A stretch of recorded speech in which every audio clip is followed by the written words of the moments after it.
As the colonial era drew to a close, the Soviet Union believed the world would turn to socialism and preached that message in its propaganda.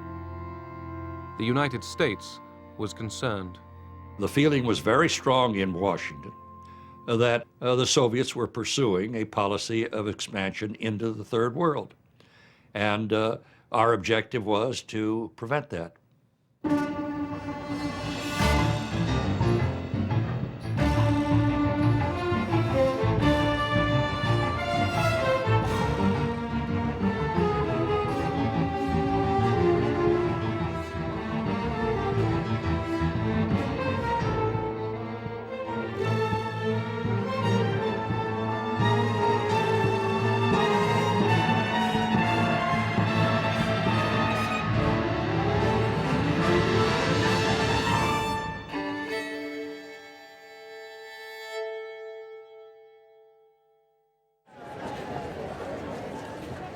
Nikita Khrushchev and Gamal Abdel Nasser changed the face of Egypt.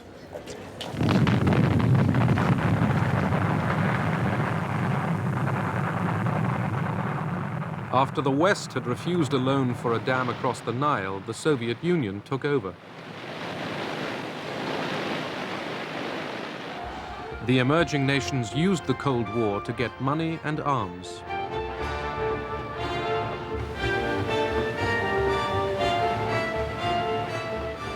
The developing world was being courted. В Европе уже границы закоченели, они были забетонированы. In Europe, the borders were set in stone, and there was no opportunity of expansion there for either side. It would have started a new world war.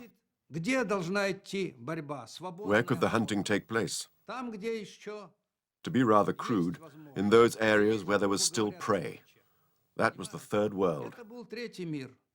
And each side tried not to miss a chance. Старалась не упустить случай.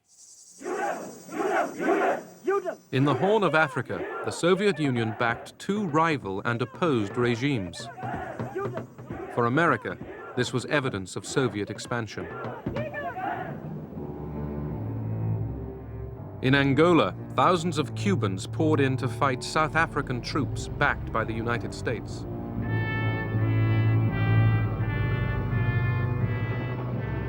In Egypt, the Soviet Union supplied arms cheaply and on credit. But President Nasser wasn't easily influenced. Не надо представлять наши отношения. One shouldn't think of our relations with Nasser as the relations of master and servant.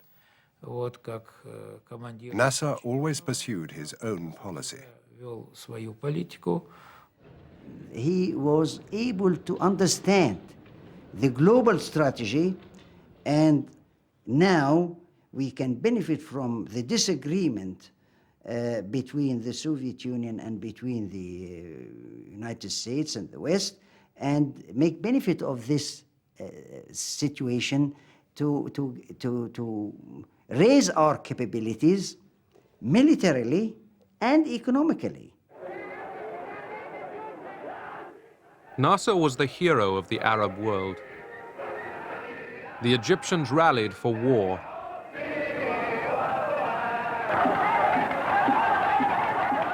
Nasser and the Arab states wanted to destroy Israel. Moscow did not. In 1948, the Soviet Union had supported the creation of the State of Israel on Arab lands.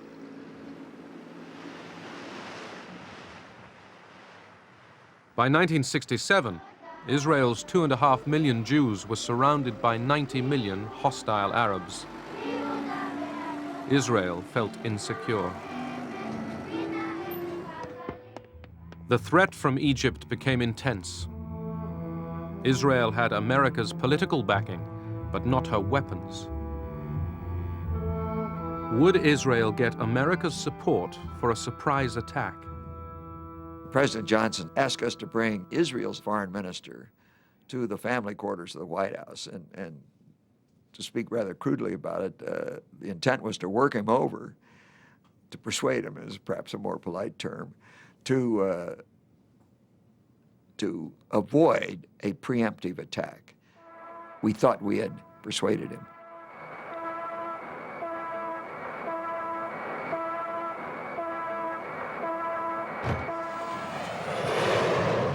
Israel struck first. In less than 3 hours, 90% of the Egyptian Air Force was destroyed on the ground.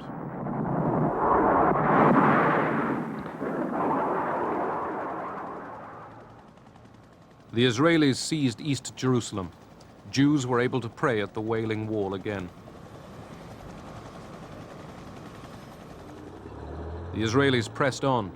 Within 6 days, the armies of Egypt, Syria, and Jordan were routed.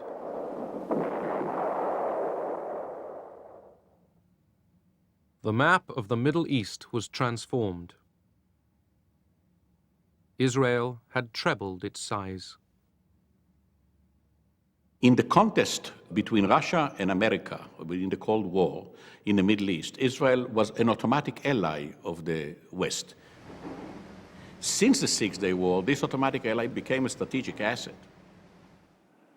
America became Israel's principal source of arms.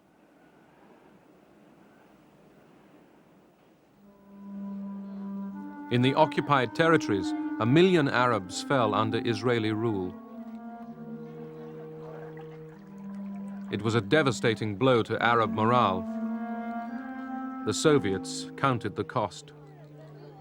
Как бы наше оружие оказалось не столь эффективным, как Our weapons turned out to be less effective than we calculated. долг хотя бы, так сказать, возместить. We felt that it was our duty to compensate, to supply more arms, Опять же, поставить оружие и and looking at the wider context, not to let the West win. не дать выигрыша Западу. September 1970, grief in Egypt at the death of President Gamal Abdel Nasser.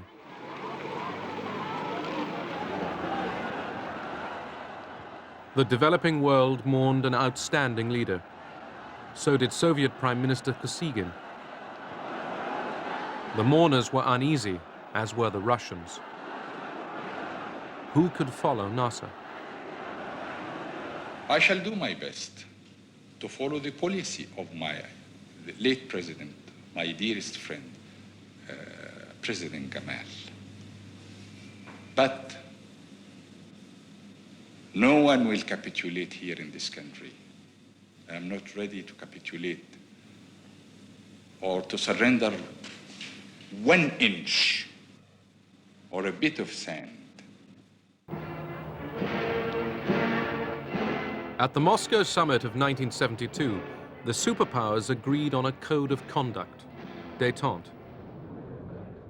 Richard Nixon and Leonid Brezhnev agreed not to seek advantage at the other's expense. Better ties with America outweighed Moscow's commitments to the Arabs. This angered Sadat because he felt that they were giving priority to détente with the Americans rather than helping Egypt wage a war. But détente didn't stop American efforts to extend its influence in the Middle East at Moscow's expense. Our policy in '72 was really to try to minimize and reduce the role. I'll go further, to keep the Soviets out of the situation. We established the policy then that we would thwart any move backed by Soviet arms until some Arab leader would become so frustrated that he would turn to us for diplomacy, and then we would try to take as even-handed a position as we were capable of developing. In Egypt, as in many other developing nations, the Soviet presence was huge. In July 1972, Sadat told the 15,000 advisors and their families to pack up and go.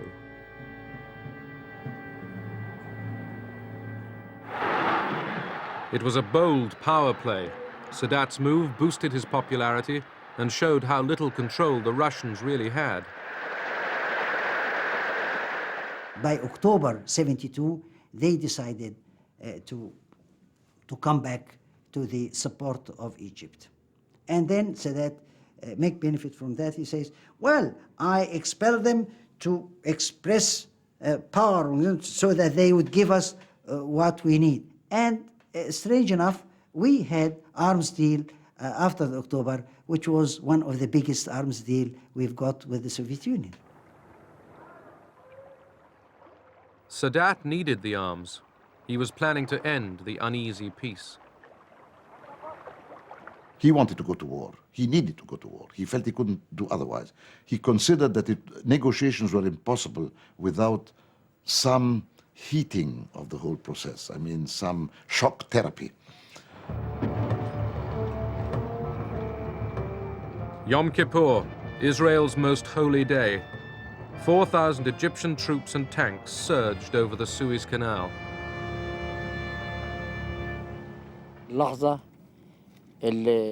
We'd been waiting for this moment for 5 years, the moment of crossing the canal.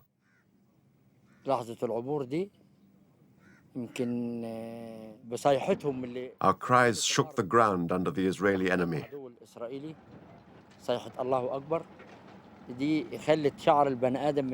The cry of God is great made all our hair stand up on end.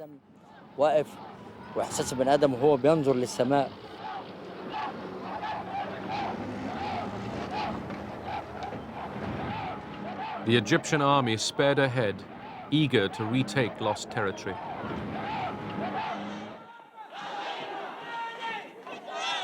American Jews demanded immediate help for Israel. Washington was in a dilemma. Supplying its ally Israel risked sacrificing Arab goodwill.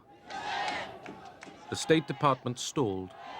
There was an argument as to whether transport was available. And the Pentagon suggestion was that private transport be leased. We were very disappointed and angry that supplies were arriving so slowly and only on El Al planes. The air convoy was delayed again and again.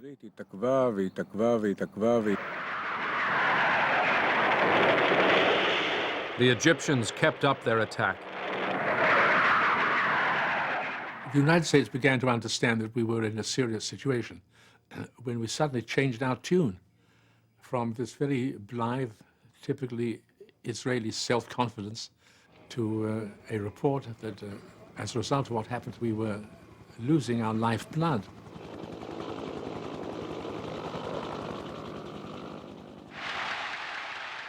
Sadat was triumphant. He had regained land Egypt lost in the Six-Day War. But the Russians sensed disaster ahead.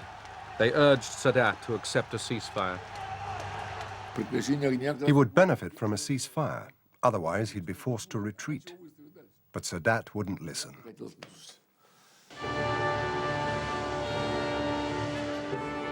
In Washington, President Nixon ended the delay over the arms shipments. Nixon said when the option was brought to him to send 2-3 American planes, said, let's send a lot, because we are going to be criticized anyhow. And we will be criticized for whatever we do, for 1 plane or 2 planes, for 40 planes. So let's do it in an effective way.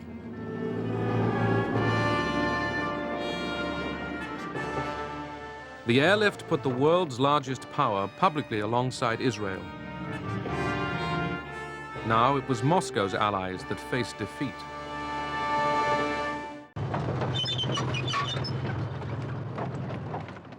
Now the Israelis crossed the Suez Canal into Egypt. Soon, most of the Egyptian army would be stranded in the Sinai.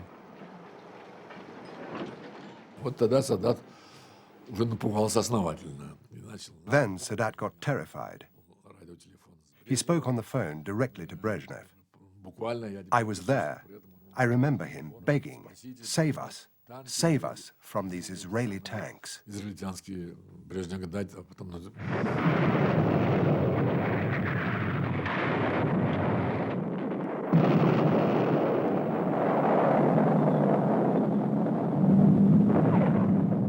Cut off in the desert, the Egyptians faced defeat. Moscow called for a ceasefire. They realized that the greater the military victory on the part of the Israelis, the greater defeat of Soviet supply, and a general weakening of the Soviet position in the entire region.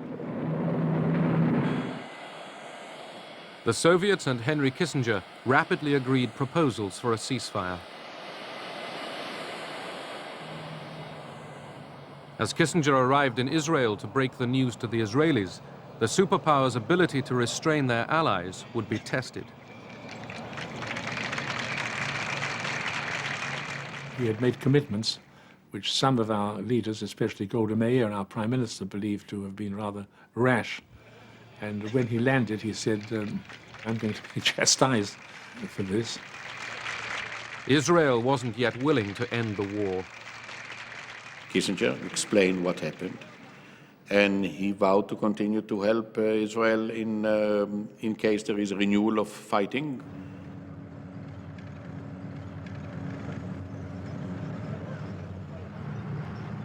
With America's connivance, Israel stepped up its onslaught. The Soviets were outraged. Brezhnev wrote a letter to Nixon saying, "How is it, when we've agreed to act jointly, that the Israelis are continuing to advance? It is undermining all our attempts to make peace."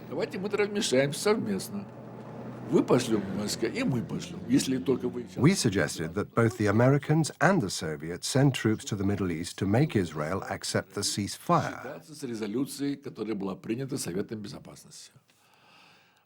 But there was also a sentence that said, "If you won't do it, we will have to consider unilateral action." The Soviet leaders had every reason to look at this as if there had been some sort of a plot. And they reacted very violently, and they sent us an extremely tough note saying that they want to join the American-Soviet intervention, and if not, they would act unilaterally. Kissinger deliberately upped the ante. Determined to forestall any Soviet intervention in the Middle East, he placed American nuclear forces on heightened alert.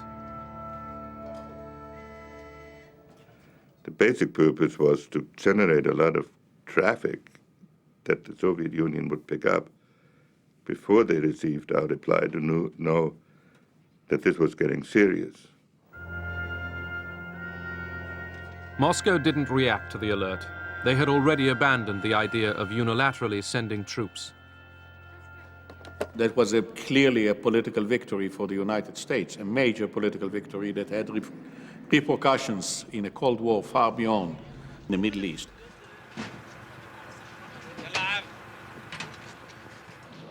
Under American pressure, Israel allowed food and water to reach the trapped Egyptian army. Kissinger wanted Egypt defeated, but not destroyed.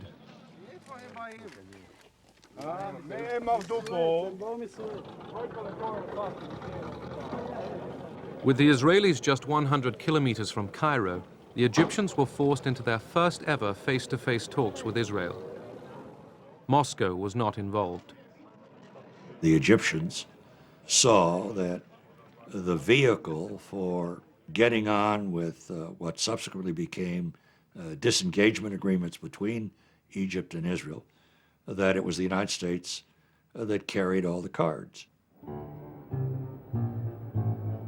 Henry Kissinger became the world's most famous frequent flyer.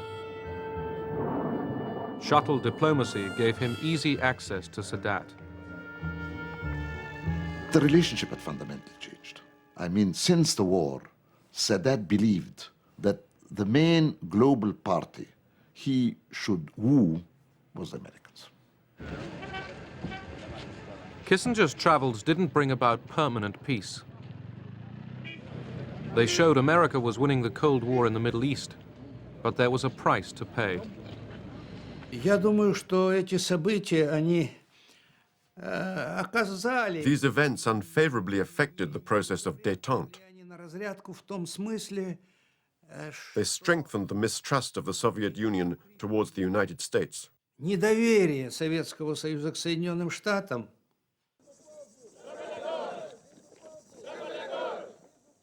Africa, 1975. The last colonial empire was dying, and the people of Angola reached for freedom. Fresh hunting grounds for the Cold War superpowers. As Portuguese troops pulled out of Angola, three groups jostled for power.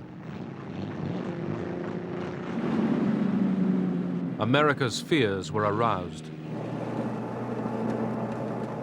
When Bill Colby, the CIA director, went to brief the National Security Council in the White House the first time on this, his briefing was literally, "Gentlemen, this is a map of Africa, and here is Angola." Now, in Angola, we have three factions. There's the MPLA, they're the bad guys. The FNLA, they're the good guys. And there's UNITA and Jonas Savimbi we don't know too well. And that was to get the National Security Council involved in this thing. The Popular Movement for the Liberation of Angola, the MPLA, the largest group, was left-wing. Based in and around the capital, Luanda, its multi-ethnic membership was led by Agostinho Neto and Lucio Lara. In the 1960s, it had received training from Cuba and arms from Moscow.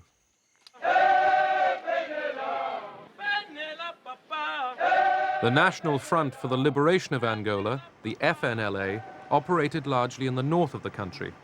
Its leader, Holden Roberto, a strident anti-communist, had close links with neighboring Zaire, which supplied him with outdated American arms.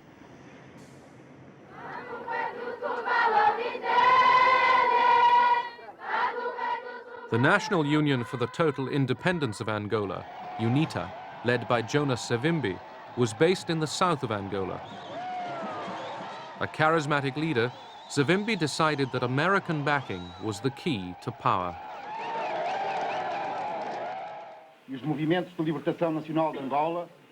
At Alvor in Portugal, the three rival groups got together. They agreed on arrangements for independence and elections. The United States scotched that, absolutely. Our solution was the CIA, without approval from the National Security Council, delivered $300,000 to Holden Roberto and ordered him to send his people into northern Angola. We weren't worried about receiving American aid. We knew that the Soviet Union was supporting the MPLA, and we had no possibility of countering that. Secretly channeled through Zaire, American money helped pay for Roberto's war on the MPLA. His side was always the bloodiest, the most violent. They went down and promptly killed 15 MPLA political activists. And from that time on, it was all cast, the fate of Angola was cast, it was written in blood.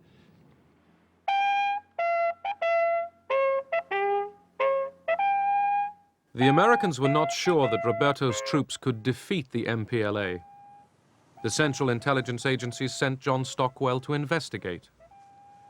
Roberto said he had 30,000. I had trouble counting 30. Badly armed, disorganized, kind of rabble kind of troops. And he was a cocktail party cowboy. He'd spent his whole career politicking in Kinshasa. He knew nothing of military operations or logistics or organization. Then Stockwell went south to UNITA's headquarters.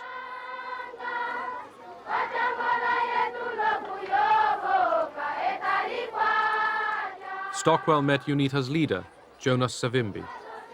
I found a different kind of a revolutionary. He'd spent the entire time inside Angola, 20 years. He had led the guerrilla fighting himself. Whatever the consequences, whatever the results, we will continue to fight because we don't want to be slaves of Russia in Angola, in our own country. America was now backing two of the three independence movements.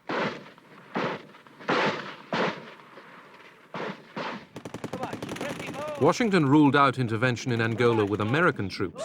Instead, it turned, secretly, to South Africa. The United States at the highest level requested assistance, or rather requested South Africa to go in and assist UNITA. We did maintain a position of disapproval of apartheid. But on the other hand, the South African government was extremely powerful.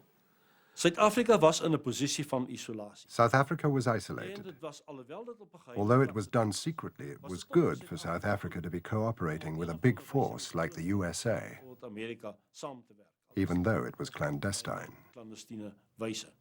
There were many people in policy-making positions in the Department of State who were essentially willing to have a funny, ambiguous relationship with South Africa.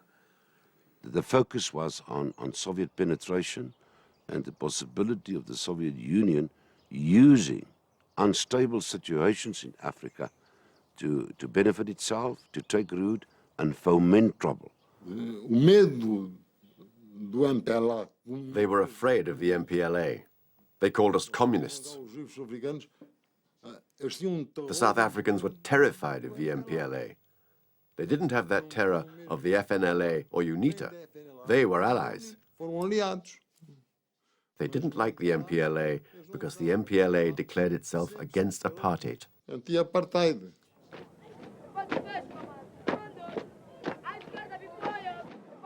In Luanda, the MPLA was staging parades. In the countryside, it was losing control. We were alone, poorly equipped, poorly trained, poorly armed. We requested help from the Cubans to help us resist that aggression. Keen to show leadership in the developing world, Cuba sent 400 military instructors to Luanda. Moscow hadn't been consulted.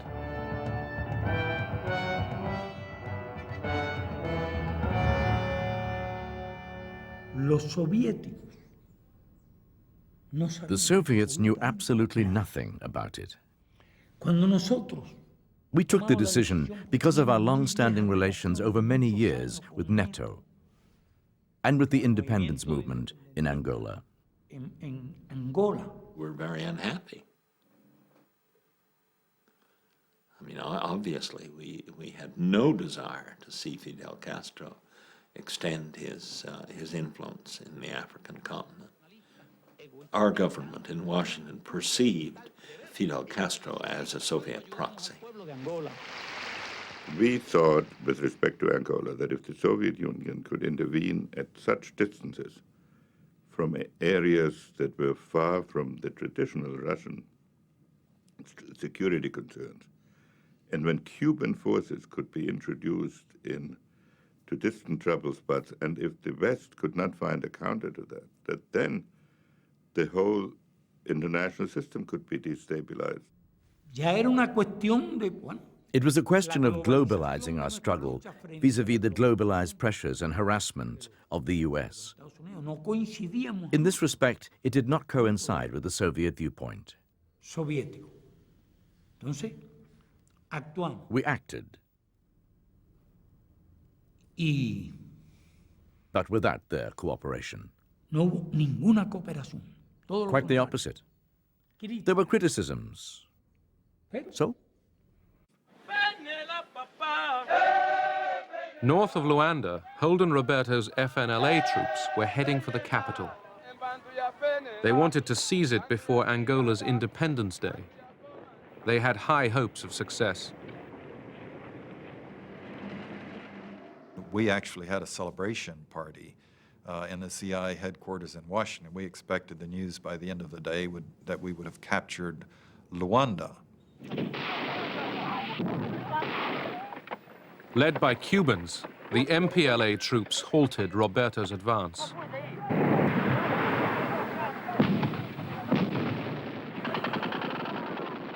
In the middle of the valley, about 2,000 122-millimeter rockets began landing.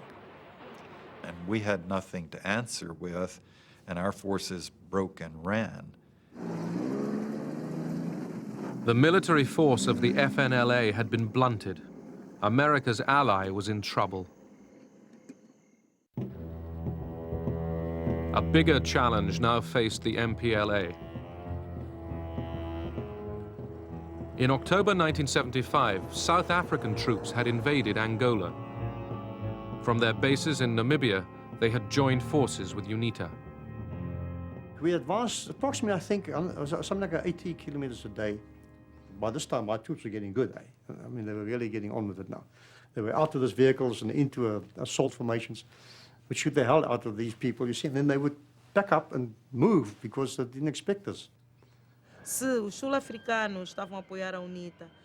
The South Africans were helping UNITA, and Zaire was supporting the FNLA. So it was only fair that the MPLA asked the Cubans to come and support us in the struggle against the invasions.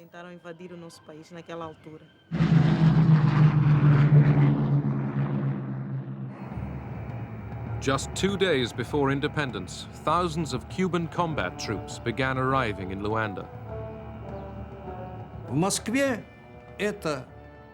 In Moscow, this was greeted without enthusiasm. It was only when the Cubans had landed that we got involved. Because the Cubans kept asking us for help. They wanted weapons, they wanted food supplies. Once we started sending things to Angola, we were soon in over our heads, even though it wasn't in our plans to go there.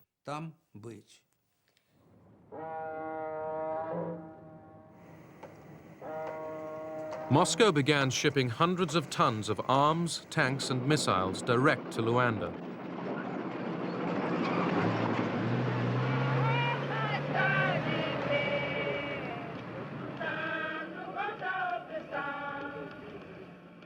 As the MPLA began rehearsals for Independence Day, battles were still raging just miles from the capital.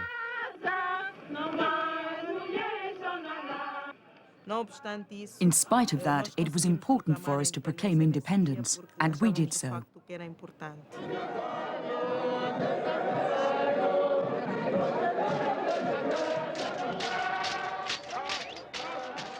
The MPLA celebrated Angola's independence in Luanda. Its enemies had failed to take the capital. The 11th of November 1975 was the hardest day in my life. I remembered the 14 years I'd been fighting. I remembered the dead, all those who had made sacrifices.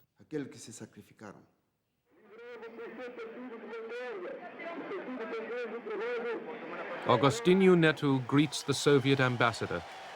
The MPLA was recognized as Angola's government by the Soviet Union, Cuba, and most of Africa. Its fight against South African troops gave the MPLA political credibility. South of Luanda, the Cubans prepared to end the South African advance. It was a decisive battle, because if they broke our defense, it would be very difficult then to stop them getting to Luanda. There were roads going to the north, roads going to the center, many roads, which would have made their advance very powerful and fast.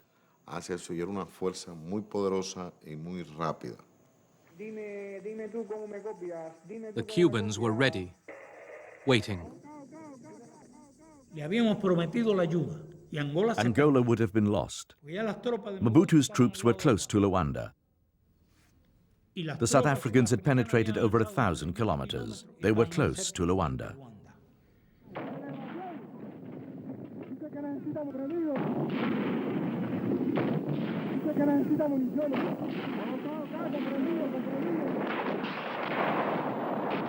The Cuban and MPLA forces outgunned the South Africans.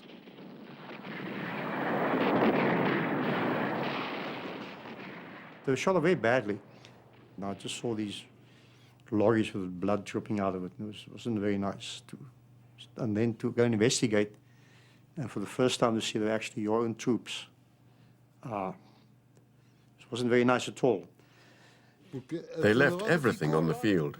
Men, vehicles, weapons.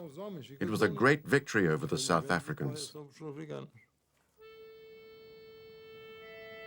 South African and American hopes of a quick victory over the MPLA were crushed. Washington was running out of options. Right after Vietnam, the American people in no way, and the Congress and the media, would put up with the U.S. putting its forces in to control the outcome of a country that none of the American people were interested in. The administration fell back on the CIA. It secretly provided money for Roberto and Savimbi to recruit mercenaries from Africa, America, and Europe.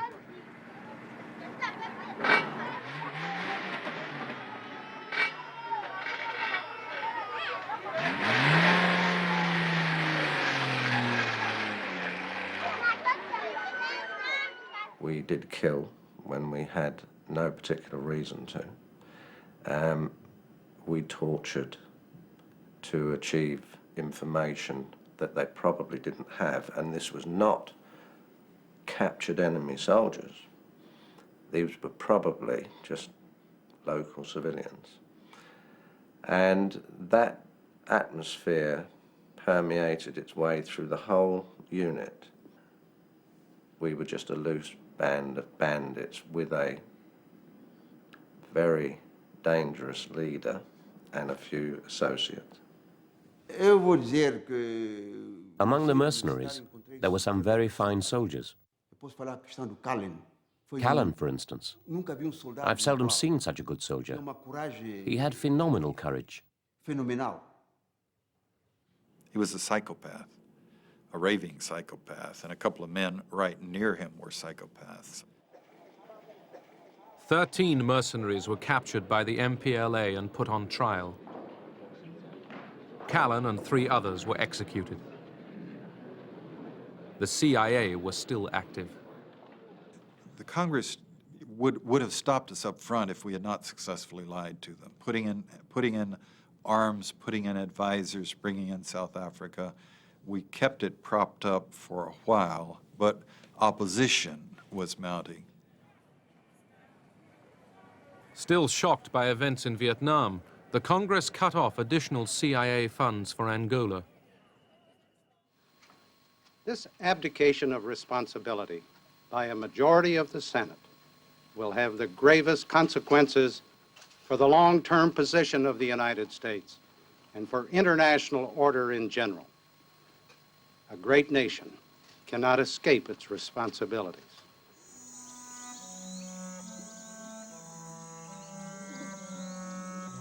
In Angola, America hoped for victory.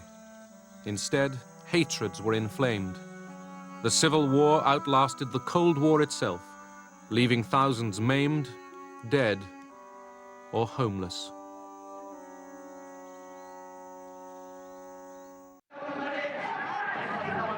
In 1977, the great powers' attention shifted to the Horn of Africa.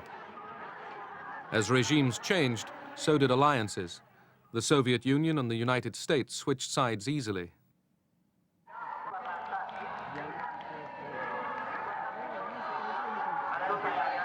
In Ethiopia, the emperor had been ousted and replaced by Marxists. Moscow had a new ally, Colonel Mengistu Haile Mariam. የወዛደሩን አሸናፊነትና ኃያልነት ሜይዴይ በብሔራዊ ደረጃ እንዲከበር ጥር 2 ቀን When the Soviets moved into Ethiopia to assist the communist dictator there, Haile Mariam Mengistu, I thought that this was a threat to the stability of Africa. The Soviets at that time were proclaiming over and over again that the scales of history were tipping in the favor of the Soviet Union. The Soviet Union would outstrip us in economic performance. The Soviet Union was getting a strategic edge. The Soviet Union was riding the crest of the so-called national liberation struggles. The new regime in Ethiopia turned against America.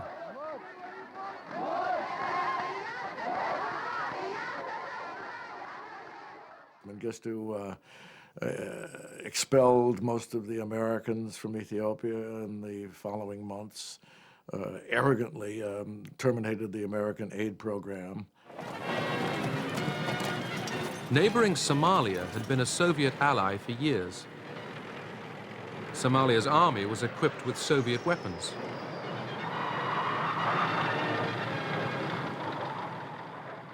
But now that Moscow was also linked with Ethiopia, the Somalis considered turning to Washington. They had very little chance of getting American full support. But they knew that if they tried to present themselves as anti-Soviet, they would improve their chances. The Somalis turned against the advice of their Soviet ally and prepared for war with Ethiopia. But President Carter turned down their appeal for American arms. I thought that Somalia should not be permitted to succeed in trying to take Ethiopian territory, and I refused to give the Somali government any weapons. Nevertheless, in July 1977, the Somalis seized large tracts of the Ogaden Desert. The Soviets tried to stop the advance through diplomacy. Gromyko предложил американцам совместное... Gromyko suggested joint mediation with the Americans. Это посредничество американцы отвергли. But Brzezinski rejected that, saying it would have legitimized the Soviet presence in the Horn of Africa. Brzezinski felt that the American presence was legitimate everywhere, but the Soviet presence wasn't.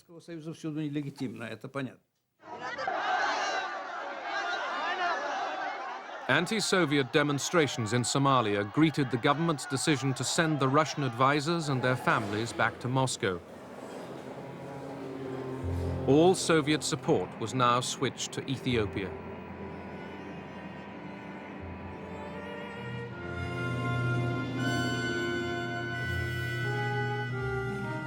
The Soviet Union began shipping in weapons and 15,000 troops to fight in Ethiopia. The troops were Cuban.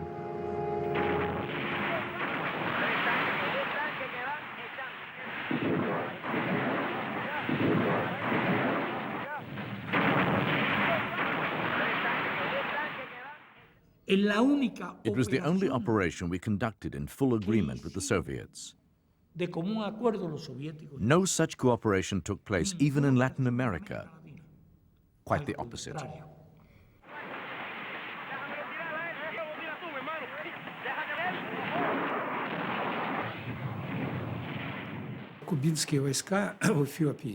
The Cuban troops in Ethiopia played a very important role. The Ethiopians couldn't have provided the military organization to destroy the Somali troops in such a short period of time, even with our help.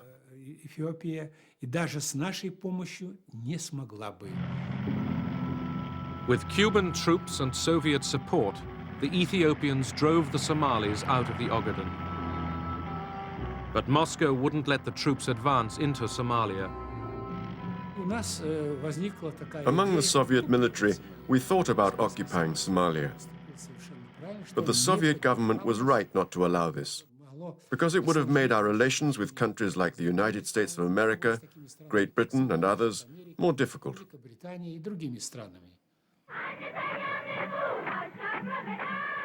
Mengistu Haile Mariam basked in glory.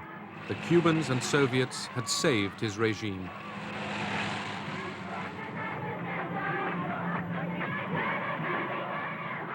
In Washington, some saw the victory as proof that the Soviets were abusing détente. The Horn of Africa was not important to America as of itself, but it was important as a measure and a test of how the Soviets were interpreting détente. Quarrels about the Third World were getting blown out of all proportion. These disputes about Africa, Angola, Ethiopia, and Somalia. None of them were worth it. 20 years later, no one even remembers who was doing what.